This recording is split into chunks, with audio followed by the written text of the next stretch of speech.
let's cut right to the chase. When did you start having some suspicions that something strange was up during the pandemic? Well, to be honest, I think from the very start, I gradually began to see through the narrative, and it wasn't what they were showing us on telly. And it was a number of things.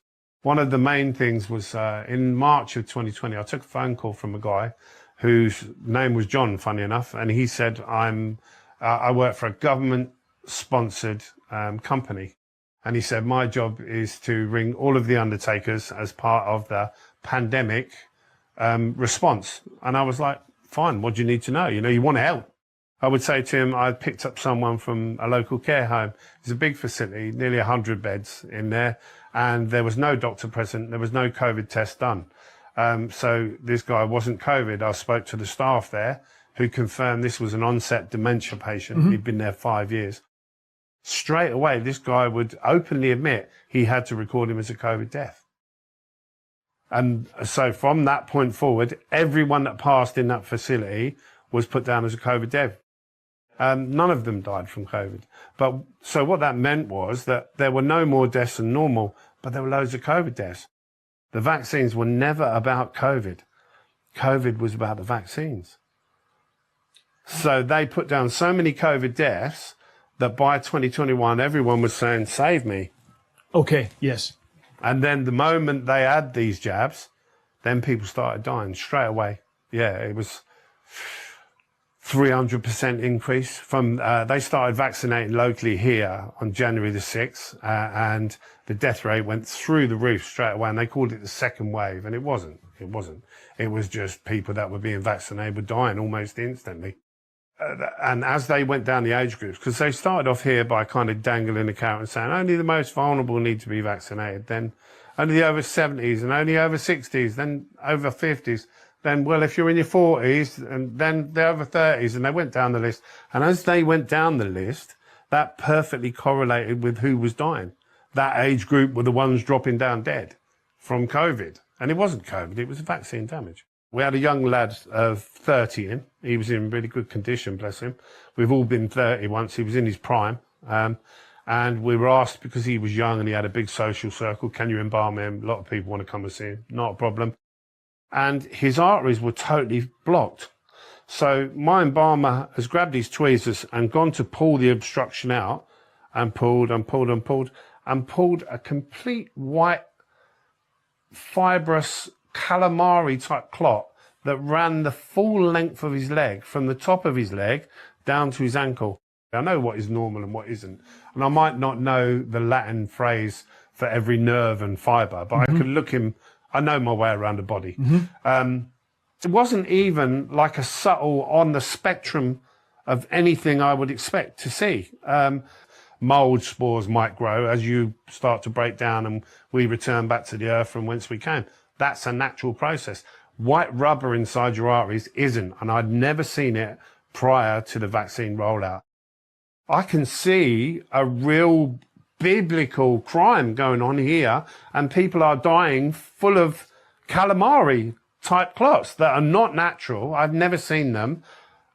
A growing number of people are also saying the same thing since I've spoken out. Now, is that mass hysteria, or is there really substance to that? And what's more troubling is not the fact I'm finding it, but it's the reaction of the people that are actually paid to protect us.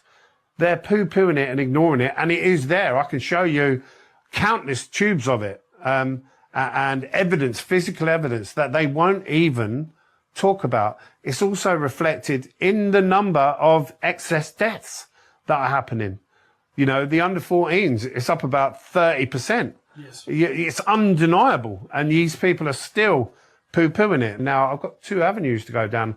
Either say nothing and just carry on taking the money, or speak out, because I actually would like a future for my kids. Right. And I can see what they're doing. And I've been with a growing number of people that I think more and more people are seeing it as what are we going to do about it? Because here, what could we possibly do except withdraw our consent and turn our backs on them?